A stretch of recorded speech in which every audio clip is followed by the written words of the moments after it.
আবর্জনার ডাস্টবিনে পড়ে থাকা একটা পুরনো বাক্স লোকটা কৌতূহলবশত খুলে ফেলল, কিন্তু ভিতরে ছিল শুধু ধুলায় ভর্তি কিছু সানগ্লাস। প্রথমে ব্যাপারটা দেখে সে খুব বিরক্ত হয়ে গেল। সে বাক্সটা আবার ডাস্টবিনে ফেলে দিল, কিন্তু একটা চশমা হাতেই রেখে দিল। সে ভাবতেও পারেনি এই চশমাটাই তার পুরো জীবনটা বদলে দেবে। চশমাটা চোখে দেওয়া মাত্রই সামনে দাঁড়িয়ে থাকা স্যুট বুট পরা লোকটা হঠাৎ ভয়ঙ্কর ঘিনঘিনে এক এলিয়েনে পরিণত হলো। ভয়ে সে চশমাটা খুলে ফেলল।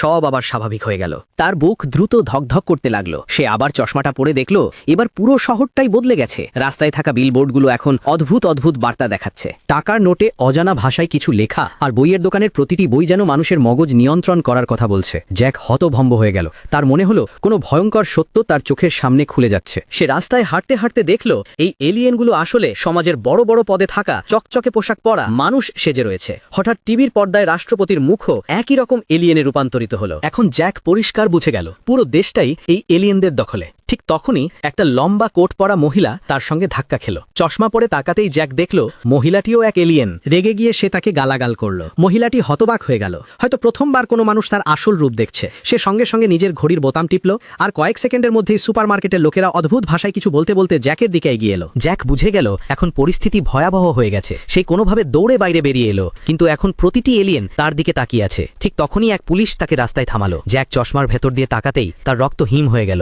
সেই পুলিশটাও মানুষ নয়, সেও একটা এলিয়েন।